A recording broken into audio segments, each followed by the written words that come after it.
You guys voted, and now I'm finally delivering on the best forgotten 90s cartoon shows. You have McGann, the fangirl. Make sure you subscribe and check back every week for new fandom videos. Well, you guys all know why you're here. Let's not waste a bunch of time and jump right into the list. Number 17, Mutant League, 1994 to 1996. Zombies, mummies, reptile people all come together to play sports. That's basically Mutant League in a nutshell. The series was like, these were regular guys who had this awful thing happen to them, so they're all mutated, and now we're gonna make them play football or soccer or hockey or whatever against other people. I believe there were Sega Genesis games that came out before the series that kind of prompted them to make the series, so don't expect a lot of logic in Mutant League, but it's an animated show about sports, so if that's up your alley, give it a look. Number 16, Babar, 1989 to 2000, is that right? I didn't know Babar that long, so I'm not going to speak for the entire series, but it's a Canadian series that was hugely popular where King Babar would talk to his children about his days as a child. Well, that wasn't the whole series. I mean, the kids got to do plenty in the show too, but I remember the series as being very sweet and quaint and simplistic in nature. So it's pretty good for all audiences, assuming it's aged well, I guess. When I was looking it up to do this video, I saw quite a few little articles pop up about racism and sexism in Babar, so I'm not gonna really tell you to definitely watch it, but check it out if you're curious, because I remember it being kind of a sweet, charming show. Number 15. Crow, 1993 to 1994. Most of us have no idea what Crow is, never heard of it before, but it's about a woolly mammoth who is thawed out in modern day times, so the mid-90s, and he likes to reminisce and tell everybody the stories of his friend from the, what period would that be? Caveman era, I guess Ice Age around that time, little after, don't know. Not great with paleontology, but his now deceased buddy, Crow. And Crow is this caveman who's adopted by Neanderthals and all the little crazy adventures that he has. Crow was a really cute, fun series, and I remember watching it every Saturday morning, but it only lasted from September of 93 to October of 94, so basically one season. Number 14. The Pirates of Dark Water, 1991 to 1993. This was surprisingly a Hanna-Barbera cartoon, but you wouldn't guess that from the tone of the series. It's all about pirates, and there's so much action and sort of dark themes going on. You would never imagine that this is the same company that brought us Scooby-Doo and Josie and the Pussycats. This series is incredibly hard to find now, but it's about a young man who learns that he's actually a prince and he has to find these magical treasures to save his kingdom. Yeah, I'm doing an awful job trying to explain it, but the series is really cool. If you ever get the chance to see it without the low resolution awfulness, totally do it. Number 13. Conan the Adventurer, 1992 to 1993. This is pretty much like Conan the Barbarian, except it's a cartoon with lots of action and adventure and fun, but also sadness. Conan's parents get turned into stone, and I remember his friends, brother and sister, get turned into, I think, wolves? Like Sasha and Mishka or something. It's really hard to find this series now. I'm having an awful time even getting clips for it. I think the clip you're actually seeing is from Conan and the Young Warriors, which is a series that sort of spun off of this one later. Number 12. Wish Kid, 1991 to 1991? That can't be right. I guess Macaulay Culkin made the show too expensive to continue. But Wish Kid was an animated series where a child had a baseball mitt that if he punched it and made a wish at the same time, that wish would come true. Kind of like Fairly Odd Parents with no fairies and less repercussions. And the main character was voiced by Macaulay Culkin, who was fresh off of Home Alone fame. So the series was a big deal, and I'm really surprised to see it only lasted 13 episodes because I remember watching it for years past 1991. But it's a cutesy G-rated show, and it's worth checking out for 13 episodes. Hey, you can kill a couple hours and watch all of Wish Kid, why not? Number 11. Tiny Toon Adventures, 1990 to 1995. This show was actually headed up by Steven Spielberg himself, and I honestly can say this is the most fun series that I'm going to talk about today. They did parodies and references for everything you could think of, and it gave us all the old Looney Tunes style humor in this fresh new format with different characters. And I really do like that they made new characters that were younger and more relatable to their audience, because at the time, Bugs Bunny and that whole crew were about 50 years old, so to make sure people knew, hey, this isn't the old Looney Tunes, this is something different, we got very different characters. And as a 90s kid, I gotta say, I love me some Babs Bunny. She was girly and funny and wacky and whatever she wanted to be, so she was like my role model growing up. And lucky for us, Hulu has picked up Tiny Toon Adventures, so you can watch the full series right now. Number 10. Where on Earth is Carmen Sandiego? 1994 to 1999. The Carmen Sandiego franchise was huge in the 90s. It took over computer games, it had several different series, one of which was live-action game show style called Where in the World is Carmen Sandiego? Well, she sneaks around the world, something, something, Carolina. Yeah, who else remembers Rockapella? Nobody? Nobody? Okay. And the other was this cartoon series, Where on Earth is Carmen Sandiego. People loved the show, it got all this notoriety for being educational, and it's a good mystery action show that does actually teach viewers something. The series follows Zack and Ivy, who work with the player, i.e. the computer user, to use all these various clues to track down Carmen Sandiego and stop her from whatever she's doing. It's a very different vibe from the new Netflix series of Carmen Sandiego because she was totally seen as a villain back then. So if educationally entertaining is something up your alley, go find the series. It is great. Number 9.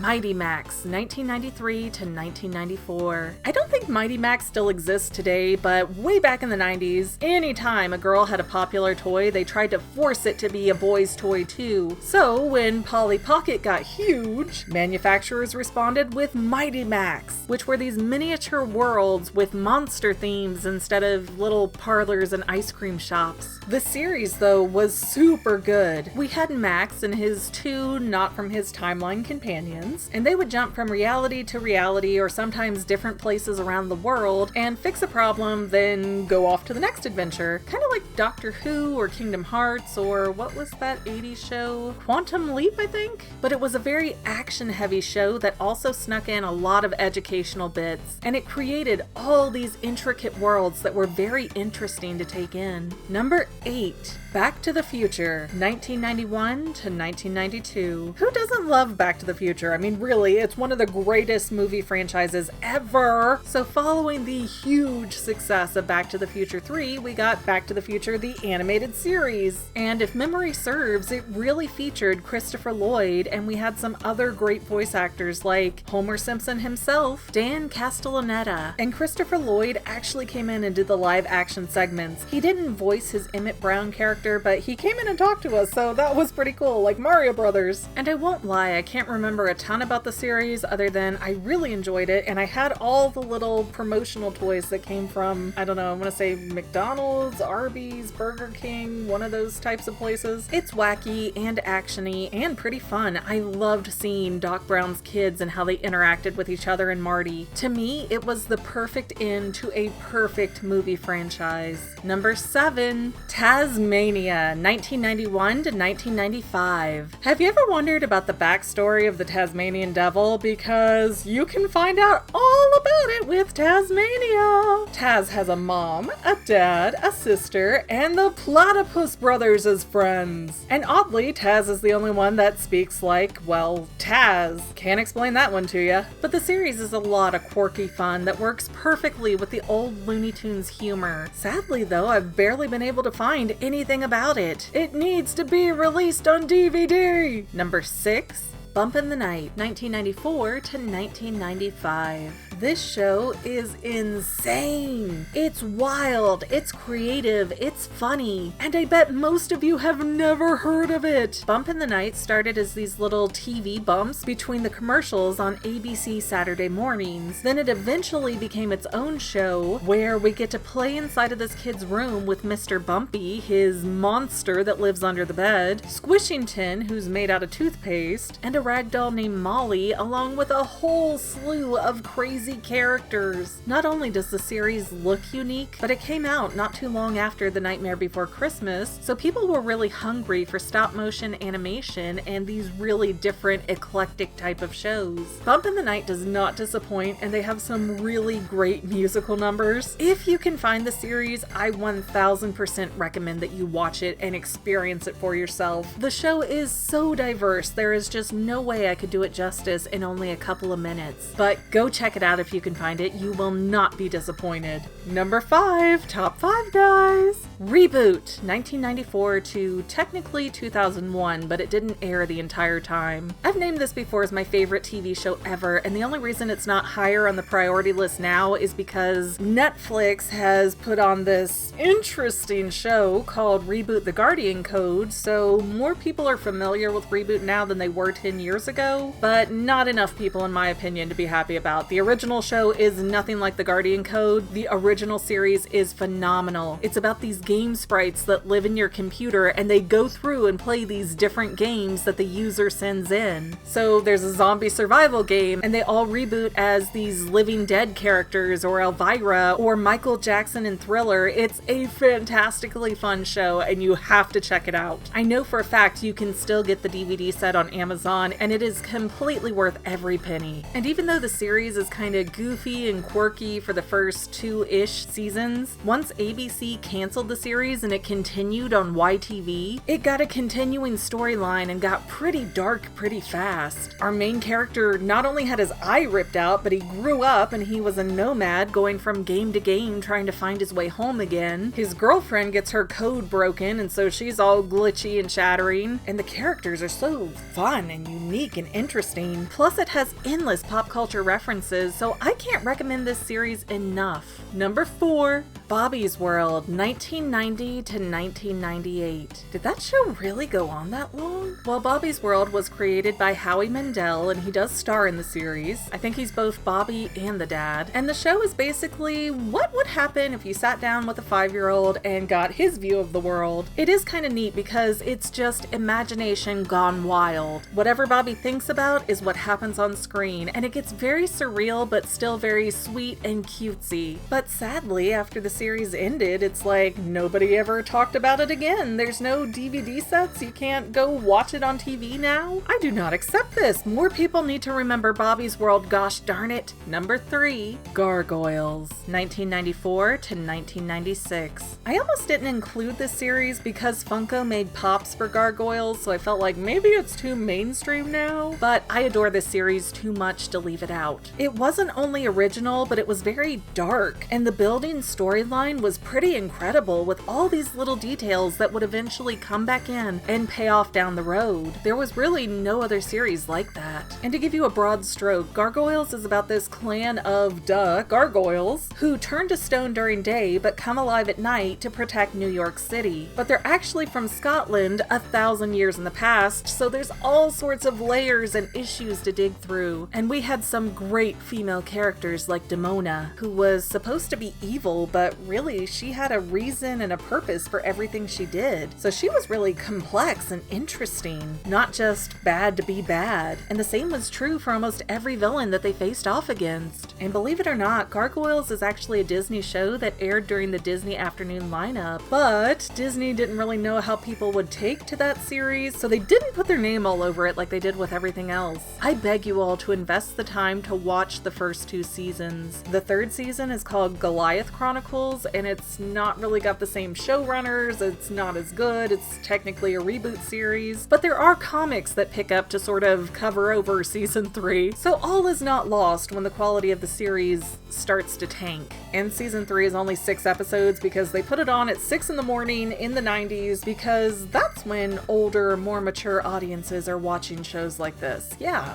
good call. Number 2, Life with Louie, 1994 to 1998. I want you to think of Louie Anderson as both a child and a father, because that's basically Life with Louie. The show is hilarious and filled with a lot of little adult gags that go right over kids' heads, but the real core of the series series is watching Louis react with middle school and his family, which is genuinely a treat. His dad is this fat, cranktankerous guy that kind of looks like Drew Carey if you think about it, and he's just so grumpy and begrudging to do anything. It's quite enjoyable. Then we have that contrasted with Louis and how he interacts with his father and his friends and his little brother and his mother, and it's very endearing, a little bit Goldberg-esque if you look at it now. If you can find the series, I highly recommend watching it. Before I get to number 1, let's do a little timeout for some honorable mentions. Jim Henson's Dinosaur was a fantastically fun series. The only reason it didn't make this list is because it's not technically animated, it's all puppets and animatronics. But really, if you haven't seen it, the show is on Hulu. It is really fun and worth a watch. Please check it out because it's worth it alone just to hear Elmo doing a voice that's not Elmo. Another honorable mention goes to the Super Mario Bros. Super Show. I loved this series as a kid. I was totally obsessed with it, but because so many other theory channels have referenced it in recent years, it's not really forgotten anymore. And I'd like to give an honorable mention to Stunt Dogs for being a really quirky, silly, funny show, except I couldn't find any clips of it. It's a show about stunt people doing crazy stunt adventure hero-y stuff. I'd love to tell you more, but apparently they've swept this cartoon under the rug over the years, so too bad, so sad.